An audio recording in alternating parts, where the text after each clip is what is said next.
Hi friends, continuing with the last tutorial, I'll just give a brief recap of what we did in the last session. So in last session, we divided our word frequency count program from a single file to multiple files, segregating their concerns and creating a makefile for the same. This makefile made our compilation and building of the project easier. So this was the makefile which we created. For example, to make the project, we just have to write make and it will create all the object files and executable as well with a single command. And to execute it, we have to write Nokia codeviz and we have to give the input file, let's say big.txt, and highest frequency words we want to find out. So yeah, this gives us, these are the all the highest frequency words, 20 words, and there are total 29,000 nodes in the binary search tree. The next step which I want to share is, so when we compile and build, so a lot of object files will get created. There are header files and executable file and source files. So to have a better organization of the project, we need to say, create a folder structure and keep relevant files in those relevant folders. For example, this is the folder structure I am planning to use. And also, if you remember, I had shared one link which I had used to create the makefile. So this was the link, and we had reached till here. This was the makefile which we had used to create our own makefile. This one, which made our compilation and building of the project easier. Now we want to go to the next step where we want to organize our project into different folders. So I am taking a reference from the same link and planning to create some include folder, then object folder, and a source folder where our CPP files will be there. So after doing organization, the project structure should look something like this. This is our word count project. It will have include, under which you will have .h files. Then we will have lib folder, under which you will have lib third-party libraries. But currently I am not using any library, so it will be empty. Then we have source, this will have .cpp files, and we have input folder under source.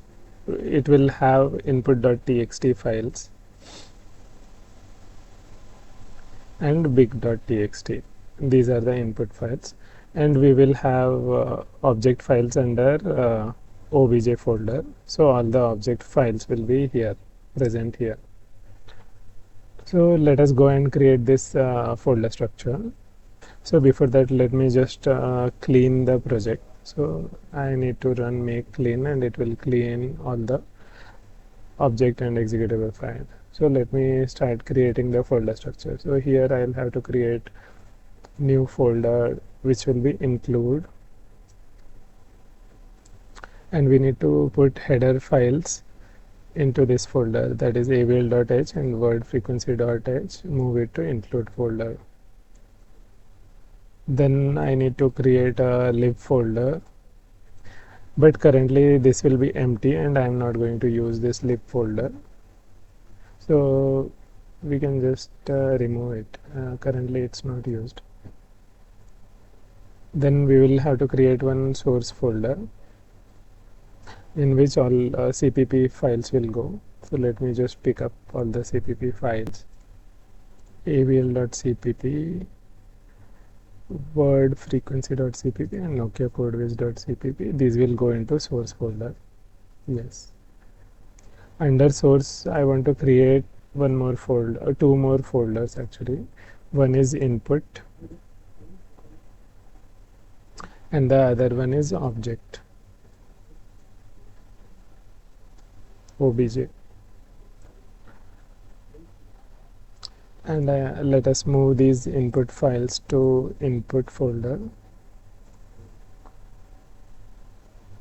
and let's move make also to source folder.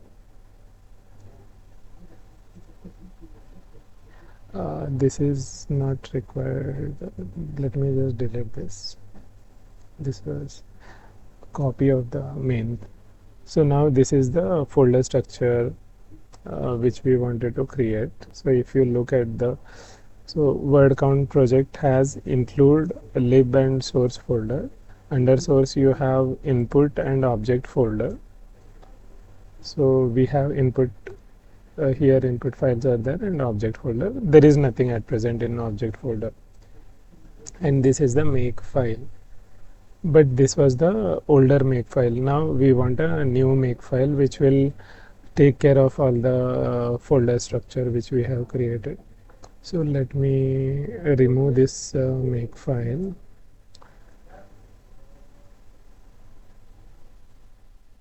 And let me bring in the new make file for this folder structure.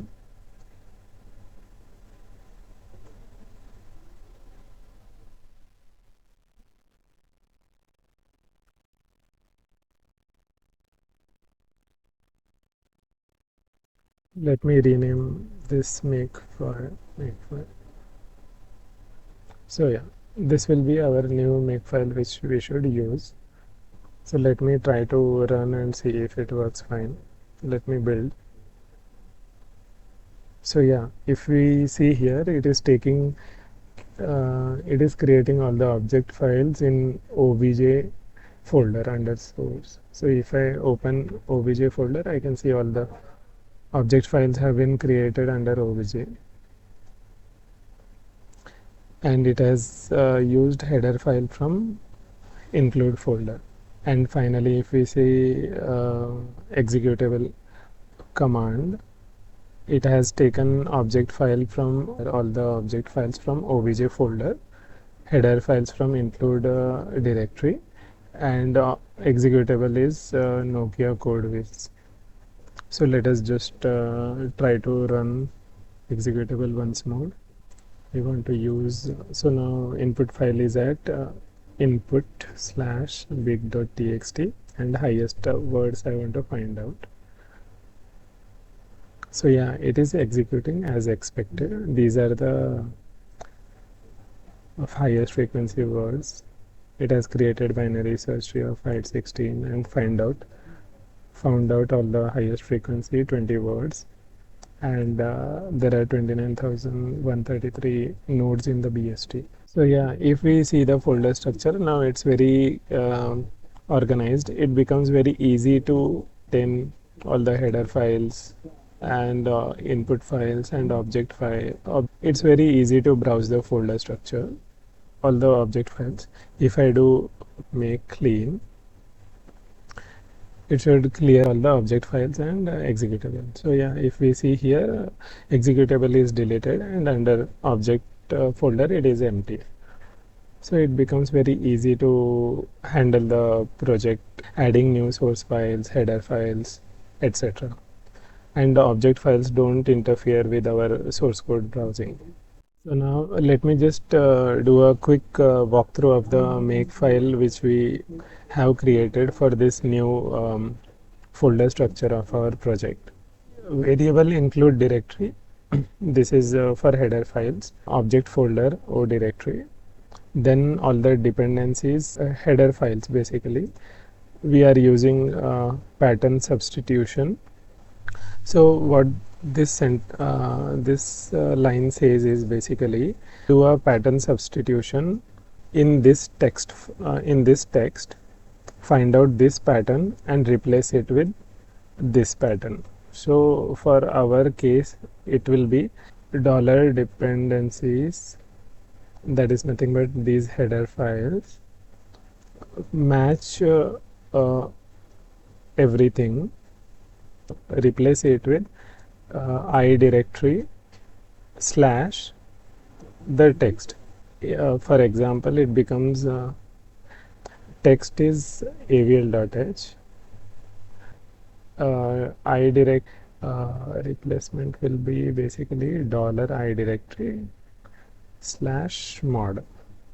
I directory is nothing but dot dot include and slash the text, that is nothing but avl.h. Similarly, for word frequency dot h slash word frequency dot h. Similarly, for object files, it will become for avl dot o, the replacement will be $O directory slash percentage. So this will become O directory is nothing but obj. So it will be obj slash whatever the text, that is nothing but avl.o. So it will be avl.o. Similarly, for word frequency.o and Nokia codeviz.o, it will be become word frequency.o and Nokia codeviz.o, sorry, obj slash Nokia codeviz.o. So yeah, this is what pattern substitution does. It takes care of our folder structure for the object files and header files. These files will be helpful here when we define the dependencies for the object files, as well as for the for executable $object of all the object files with their path will be the dependencies, and for object files .cpp and .header files are the dependencies with their paths. So now whenever there is some change in one of the object file, this executable will get built once more because one of the object file has been updated. Similarly, if any one of the header file or the source file is changed, because they are the dependencies, corresponding object file will get created for the same. Object file and header files along with their path will get added here in the dependencies list. For the object file, we have header file dependencies and source file dependencies, and for the executable, we have object file dependencies. So here it will be along with its path, that is nothing but obj slash object files. Let's try to build the project now. If I see in the object file there is nothing, and let me build the project. If I build the project, then all the object files are created, and executable is also created using all the object files. Now object folder has all the object files. Now suppose there is some change in the source file of word frequency .cpp, and so now if I try to build the project, it will find out exactly which files have changed, because word frequency.cpp was changed. Only that object file will be built again, and executable will be built once more because it depends upon word frequency.o. In this way, it helps us to reduce the build time as well. Currently this is 3 source files and 2 header files, but in the real project it will be hundreds of files. During that time, build times will take in minutes. Using this Makefile helps us to reduce that build time as well, so that we can do the changes to the source file, header file, and see behavior of the software. So thank you. That was all about how to organize our CPP or C project in different folder structure, so that it's very easy to maintain and build as well. Thank you and happy coding. Please refer to the description below for GitHub repository link. Thank you.